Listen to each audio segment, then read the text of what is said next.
Hello everyone, good evening. उम्मीद करती हूँ आप सभी अच्छे होंगे और स्वस्थ होंगे। स्वागत है आप सभी का सोशियोलॉजी के पीवाईक्यू सीरीज में। ये वीडियो आगामी आपके जो भी एग्जाम होने वाले हैं, जैसे UP PCSC, GDC, GIC, UGC NET, assistant professor और यूपी पीजीटी, सबके लिए काफी हेल्पफुल है। अगर आप चैनल पर नए हैं तो चैनल को सब्सक्राइब कीजिएगा। वीडियो अच्छी लगे तो वीडियो को लाइक जरूर कीजिएगा और इस क्लास से संबंधित और किसी भी क्वेश्चन में कोई भी डाउट होता है तो कमेंट बॉक्स में आप मुझे बता सकते हैं। तो चलिए शुरू करते हैं आज की वीडियो। पहला क्वेश्चन है, निम्न में से कौन सा बुर्जुआकरण सिद्धांत से संबंधित नहीं है। क्वेश्चन आपको हिंदी और इंग्लिश दोनों में मिल जाएंगे, तो आपको कोई भी परेशानी नहीं होगी। मैं सिर्फ हिंदी वाला क्वेश्चन पढ़ूंगी क्योंकि दोनों पढ़ूंगी तो टाइम ज्यादा लगेगा। ऑप्शन 1 है, यह वह प्रक्रिया है जिसके द्वारा बुर्जुआ आकांक्षाएं और बुर्जुआ मानव जीवन शैली का श्रमिक वर्ग में संस्थापन हो जाता है। ऑप्शन 2 है, यह प्रक्रिया श्रमिक वर्ग की वर्ग चेतना को क्षति पहुंचाती है। ऑप्शन 3 है, यह प्रक्रिया रोजगार संरचना में रूपांतरण द्वारा होती है और उत्पादन से हटकर सेवाओं की ओर जाती है। ऑप्शन 4 है, श्रमिक वर्ग के लोग अपनी सर्वहारा पहचान और सुस्पष्ट सामाजिक मूल्यों, राजनीतिक आदर्शों और जीवन शैली में स्वयं को जोड़े रहते हैं। तो बताइए इसमें से कौन सा ऑप्शन बुर्जुआकरण से संबंधित नहीं है। तो इसका जो राइट आंसर है वो है ऑप्शन 4। श्रमिक वर्ग के लोग अपनी सर्वहारा पहचान और सुस्पष्ट सामाजिक मूल्य, राजनीतिक आदर्शों और जीवन शैली में स्वयं को जोड़े रहते हैं। ये स्टेटमेंट बुर्जुआकरण से संबंधित नहीं है। बाकी आपका जो 3 स्टेटमेंट लिखा है, यह वह प्रक्रिया है जिसके द्वारा बुर्जुआ आकांक्षाएं और बुर्जुआ मानक जीवन शैली का श्रमिक वर्ग में संस्थान हो जाता है। यह प्रक्रिया श्रमिक वर्ग की वर्ग चेतना को क्षति पहुंचाती है और यह प्रक्रिया रोजगार संरचना में रूपांतरण द्वारा होती है, उत्पादन से हटकर सेवाओं की ओर जाती है। ऑप्शन ये तीनों सही लिखे हैं। ऑप्शन 4 इसका राइट आंसर है। नेक्स्ट क्वेश्चन देखिए। नेक्स्ट क्वेश्चन है, बी आर अम्बेडकर की निम्न रचनाओं का सही कालक्रम बताना है। Annihilation of caste, who were Shudras, caste in India, the untouchables. Option A B A C D, option 2 है C A B D, option 3 है ए डी सी बी और ऑप्शन 4 है डी ए बी सी। तो बताइए बी आर अम्बेडकर की पुस्तक को chronology में लगाइए आप लोग।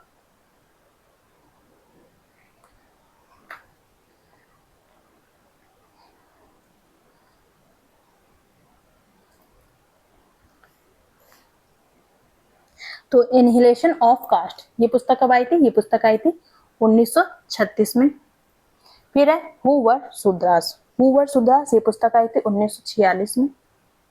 फिर है कास्ट इन इंडिया, ये पुस्तक आई थी 1916 में। फिर है द अनटचेबल्स, ये कब पुस्तक आई थी?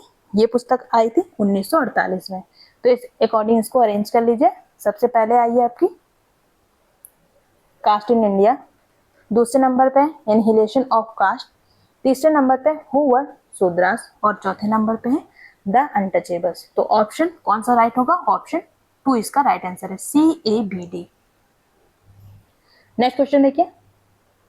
नेक्स्ट क्वेश्चन है, पंचायती राज जिला स्तर पर विकास प्रशासन की एक महत्वपूर्ण इकाई है। निम्न में से किस समिति ने आरंभ में भारत में पंचायती राज व्यवस्था की अनुशंसा की थी? ऑप्शन 1 है कोठारी समिति, ऑप्शन 2 है अशोक मेहता समिति, ऑप्शन 3 है बलवंत राय मेहता समिति और ऑप्शन 4 है जी के मोपनार समिति। तो बताइए पंचायती राज व्यवस्था की अनुशंसा किस समिति ने की थी?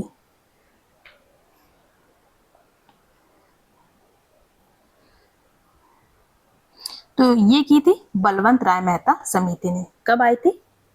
1957 में। इसमें त्रिस्तरीय है। पंचायती राज व्यवस्था को सुझाव दिया था कौन सा? त्रिस्तरीय। त्रिस्तरीय में ग्राम स्तर पर ग्राम पंचायत, ब्लॉक स्तर पर पंचायत समिति और जिला स्तर पर जिला परिषद की बात की थी। ऑप्शन 3 इसका राइट आंसर है, बलवंत राय मेहता समिति। नेक्स्ट क्वेश्चन देखिए। नेक्स्ट क्वेश्चन है, इसमें आपको कॉन्सेप्ट और ऑथर दिए, आपको मैच करना है। प्रतिरूप, चर, लोकलाइजेशन, अभिजनों का परिसंचरण और सापेक्षित वंचितीकरण। तो इसे आप अरेंज कीजिए।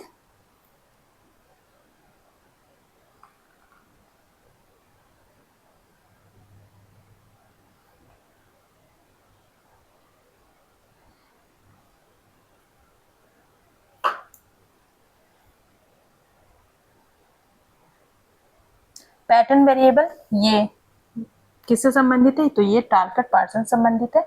तो ए का हो जाएगा हमारा 3। फिर है ग्लोकलाइजेशन, ये किससे संबंधित है? तो ये संबंधित है रॉबर्टसन से। बी का हो जाएगा हमारा 1।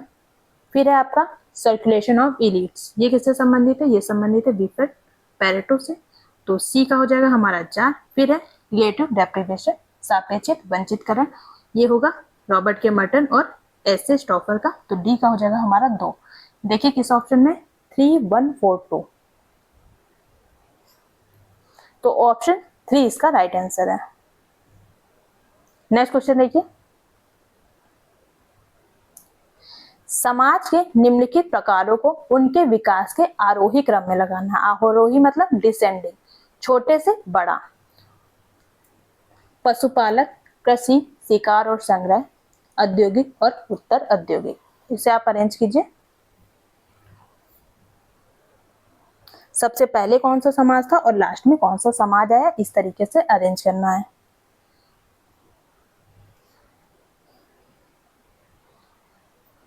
तो सबसे पहले आया आपका शिकार और संग्रह, तो सबसे पहले सी आ जाएगा। देन आपका कौन सा सोसाइटी आया?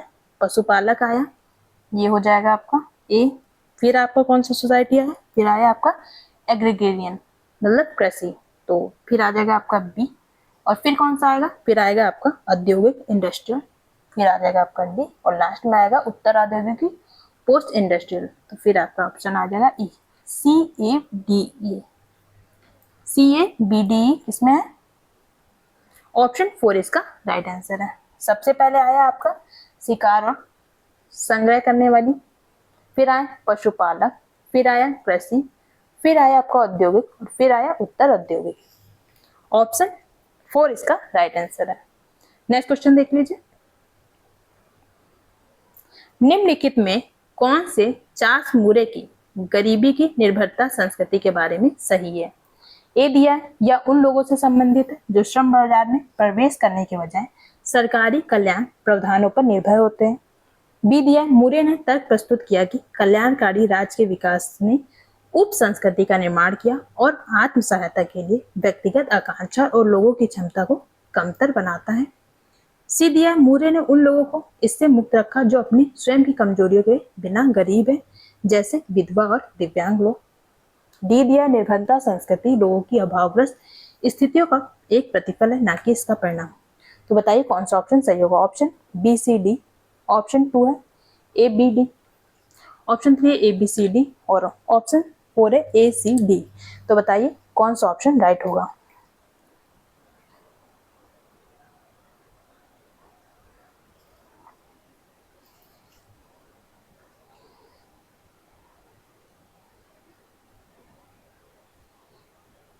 तो इसमें जो स्टेटमेंट डी दी है, निर्भरता संस्कृति लोगों की अभावग्रस्त स्थितियों का प्रतिफल है, ना कि कारण, ये स्टेटमेंट क्या गलत लिखी है। बाकी आपका ए बी सी सही है, ऑप्शन 2 इसका राइट आंसर होगा।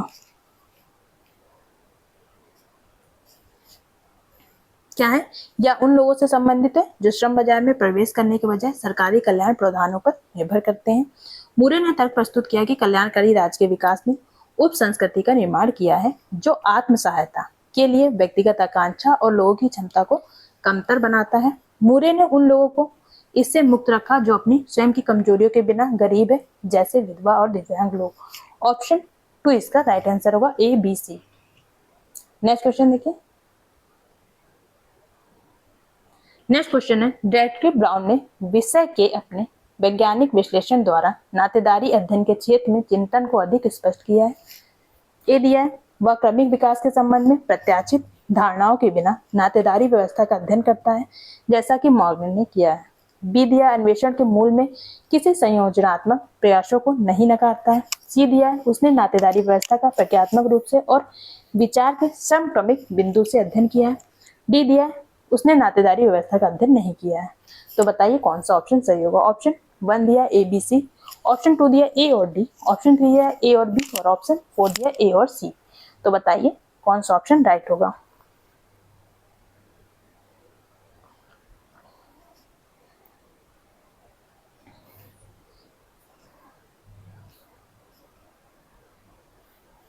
तो अगर ऑप्शन डी देखा जाए, उसने नातेदारी व्यवस्था का अध्ययन नहीं किया, तो ये स्टेटमेंट सीधे के सीधे गलत है, क्योंकि रेडक्लिफ ब्राउन ने नातेदारी व्यवस्था का अध्ययन किया था। देन ऑप्शन बी, अन्वेषण के मूल में किसी संयोजनात्मक प्रयासों को नहीं नकारता है, तो उन्होंने नकारा था, तो ये भी स्टेटमेंट गलत है। ऑप्शन ए और सी इसका राइट आंसर है। ऑप्शन 4 इसका राइट आंसर होगा। वह क्रमिक विकास के संबंध में प्रत्याशित धारणाओं के बिना नातेदारी व्यवस्था का अध्ययन करता है, जैसा कि मॉर्गन ने किया था। और फिर उसने नातेदारी व्यवस्था का प्रक्रियात्मक रूप से और विचार के समक्रमिक बिंदु से अध्ययन किया। ए और सी हमारा राइट आंसर होगा। नेक्स्ट क्वेश्चन देखिए, निम्न में से कौन सा अधिनियम सही नहीं है? ऑप्शन 1 है पर्यावरण संरक्षण अधिनियम 1986। ऑप्शन 2 है वायु प्रदूषण का निवारण और नियंत्रण अधिनियम 1981। ऑप्शन 3 है जल प्रदूषण का निवारण अधिनियम 1980 और ऑप्शन 4 है वन संरक्षण अधिनियम 1972। तो बताइए इनमें से कौन सा सही नहीं है?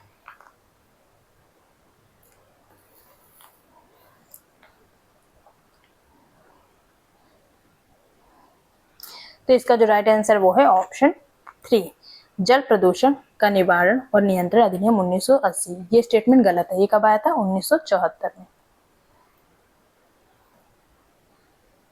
बाकी पर्यावरण संरक्षण अधिनियम 1986 में आया था, वायु प्रदूषण और निवारण और नियंत्रण अधिनियम 1981 में आया था, वन संरक्षण अधिनियम 1972 में आया था। नेक्स्ट क्वेश्चन देखिए। नेक्स्ट क्वेश्चन है, इसमें बुक्स हैं और राइटर्स हैं, आपको मैच करना है कौन सी बुक किसने लिखी है। Kinship and marriage among the Nuer, kinship organization group in Australia, African system of kinship and marriage और the dynamics of kinship and among Tallensi. अगर आपने कल की वीडियो देखी है तो इस क्वेश्चन को आप आराम से सॉल्व कर लेंगे। यही क्वेश्चन मैंने कल भी कराया था।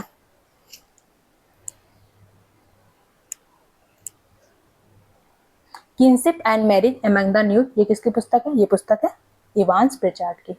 ए का हो जाएगा हमारा 3।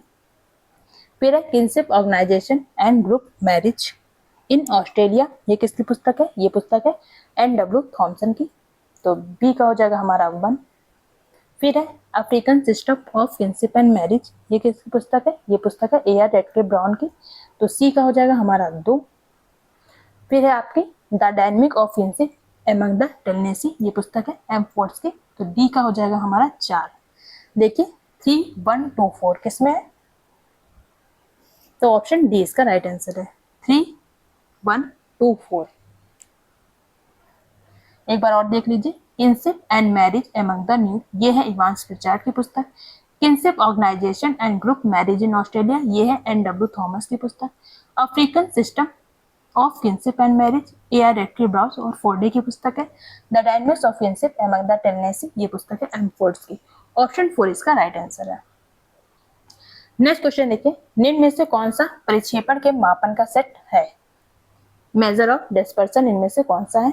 ऑप्शन 1 है रेंज माद मादिका बहुलक, ऑप्शन 2 है माद मादिका बहुलक, ऑप्शन 3 है रेंज माद विचलन मानक विचलन, ऑप्शन 4 है मादिका बहुलक अर्ध अंतर चतुर्थक सीमा।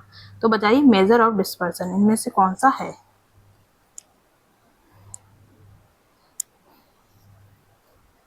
मीन मीडियन मोड, तो ये क्या है? ये तो केंद्रीय प्रवृत्ति सेंट्रल टेंडेंसी से रिलेटेड है। तो मेजर ऑफ डिस्पर्सन कौन सा है? रेंज माध्य विचलन और मानक विचलन, रेंज मीन डेविएशन और स्टैंडर्ड डेविएशन। ऑप्शन 3 इसका राइट आंसर है। नेक्स्ट क्वेश्चन देखिए। नेक्स्ट क्वेश्चन में भी बुक्स हैं और ऑथर हैं, आपको मैच करना है। Pattern of culture, man and his work, the scientific theory of culture, primitive culture. Match कीजिए।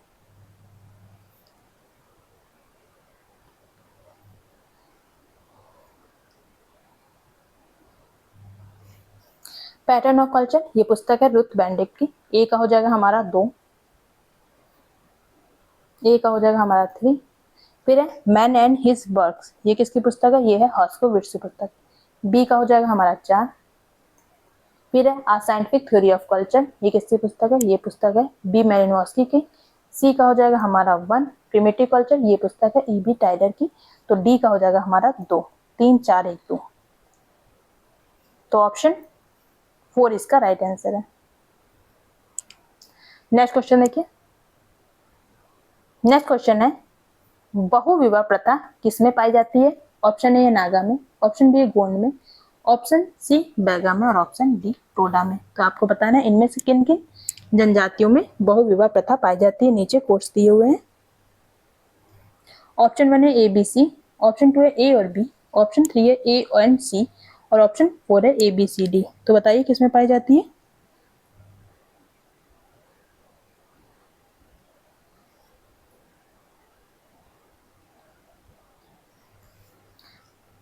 टोडा जनजाति में पाया जाता है बहुपति विवाह।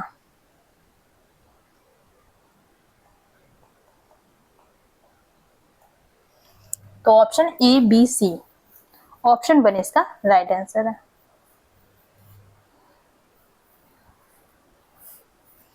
नेक्स्ट क्वेश्चन देखिए।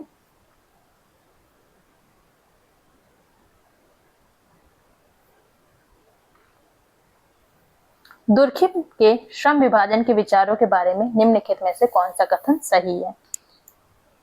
ए दिया, श्रम विभाजन में व्यवसायिक कार्य की विशेषज्ञता उत्पन्न होती है और इसलिए विशिष्ट प्रतिभाओं, क्षमताओं और मनोवृत्तियों के विकास को प्रोत्साहन मिलता है।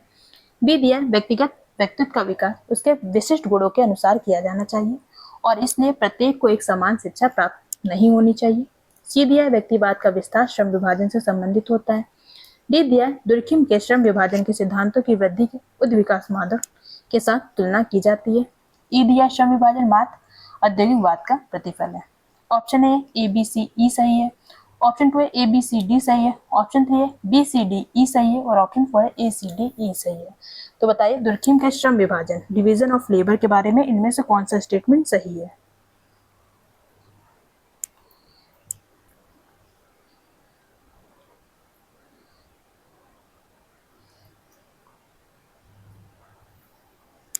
तो पहले स्टेटमेंट जो दिए, श्रम विभाजन के व्यवसायिक प्रकार की विशेषज्ञता उत्पन्न होती है और इसलिए विशेष प्रतिभा, क्षमता और मनोवृत्ति विकास को प्रोत्साहन मिलता है, ये सही है। व्यक्तिगत व्यक्तित्व का विकास उसके विशेष गुणों के अनुसार किया जाना चाहिए, इसलिए प्रत्येक को उसके समान शिक्षा प्राप्त नहीं होनी चाहिए। तो ये भी स्टेटमेंट सही लिखी है। देन है व्यक्तिवाद का विस्तार श्रम विभाजन से संबंधित होता है। फिर डी है, दुर्खिम ने श्रम विभाजन के सिद्धांत की वृद्धि के उद्विकासात्मक मॉडल के साथ तुलना की जाती है, ये भी सही है। पर श्रम विभाजन मात्र औद्योगिकवाद का प्रतिफल है, ये स्टेटमेंट गलत है। इसलिए option A B C D, option 2 इसका राइट आंसर है। नेक्स्ट क्वेश्चन देखिए। नेक्स्ट क्वेश्चन है रेमंड एरो की निम्न पुस्तकों का सही कालक्रम बताना है। कौन सा कालक्रम है रेमंड एरो का? ये बुक्स दी हैं, आपको इसको अरेंज करना है बुक्स ईयर के अकॉर्डिंग। ए है द एम्पिरिकल रिपब्लिक, बी है main currents in sociological thought, C है द इंडस्ट्रियल सोसाइटी, डी है the opium of the intellectuals और ई है the century of total war. तो इसको आप अरेंज कीजिए। ये शायद आप लोगों के लिए काफी टफ क्वेश्चन है।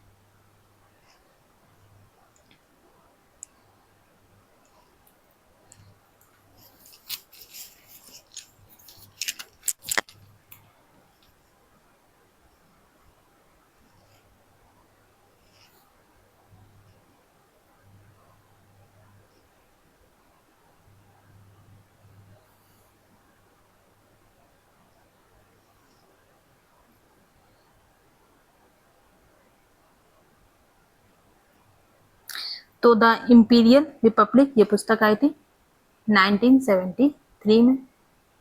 फिर आपकी आई है main currents in sociological thought, ये कब पुस्तक आई है? ये पुस्तक आपकी आई है 1967 के आसपास आई है। फिर है आपका द इंडस्ट्रियल सोसाइटी, ये पुस्तक आई है 1966 में। फिर आपका है the opium of the intellectual, London सेकर एंड वॉवर्क, ये कब पुस्तक आई है?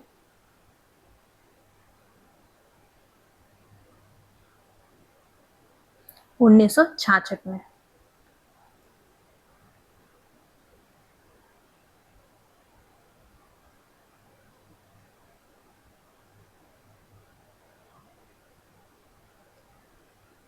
नहीं, ये आई पुस्तक है 1955 में। 1966 तो द इंडस्ट्रियल सोसाइटी है ये। फिर है the century of total war, the century of total war ये आई है 1951 में। तो इस अकॉर्डिंग आप इसे अरेंज कीजिए। तो सबसे पहले पुस्तक कौन सी आई है आपकी? ऑप्शन ई पहले आएगा, फिर आएगा आपका डी, और उसके बाद आएगा आपका बी, ई, डी, बी, फिर आपको लास्ट में आना है ए, और इससे पहले आना है सी। तो ऑप्शन 2 इसका राइट आंसर है। इस बुक्स के नेम आप लोग याद कर लीजिएगा, ये रेमंड अराउंड की पुस्तकें हैं। नेक्स्ट क्वेश्चन देखिए। नेक्स्ट क्वेश्चन है, आपको सही विकल्प बताना है, संभवतः प्रतिदेशन का मिलान करना है, गैर संभवतः प्रतिदेशन, केंद्रीय प्रवृत्ति और सहसंबंध। चलिए बताइए कौन सा ऑप्शन राइट होगा।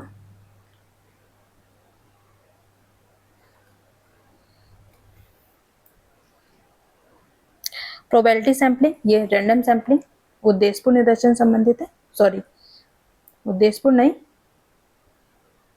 यादृच्छिक प्रतिदर्श से संबंधित है। फिर आपका गैर संभवतः निदर्शन, ये पर्पजीव उद्देश्यपूर्ण निदर्शन से संबंधित है। फिर है केंद्रीय प्रवृत्ति, ये आपका माध्यिका है। और फिर है सहसंबंध, ये है कार्ल पियर्सन गुणांक। तो ऑप्शन 1 का है 3, 2 का है, बी का है 2, सी का है, सॉरी बी का हो जाएगा आपका, फिर से देख लेते हैं। प्रोबेबिलिटी सैंपलिंग ए का हमारा 3 हो गया, फिर नॉन प्रोबेबिलिटी सैंपलिंग बी का हमारा 4 हो जाएगा, फिर है आपका सेंट्रल टेंडेंसी सी का हमारा 2 हो जाएगा, और फिर है कोरिलेशन कार्ल पियर्सन कोएफिशिएंट से रिलेटेड है, तो डी का हो जाएगा हमारा 1। तो ऑप्शन 3 4 2 1, 3 4 2 1, ऑप्शन 2 इसका राइट आंसर है। नेक्स्ट क्वेश्चन देखिए। इसमें भी बुक्स दी हैं, the stone age economics, the gift, the philosophy of money and the gift relationship. आपको अरेंज करना है किसने कौन सी पुस्तक लिखी है। ये आज की वीडियो का आपका लास्ट क्वेश्चन है।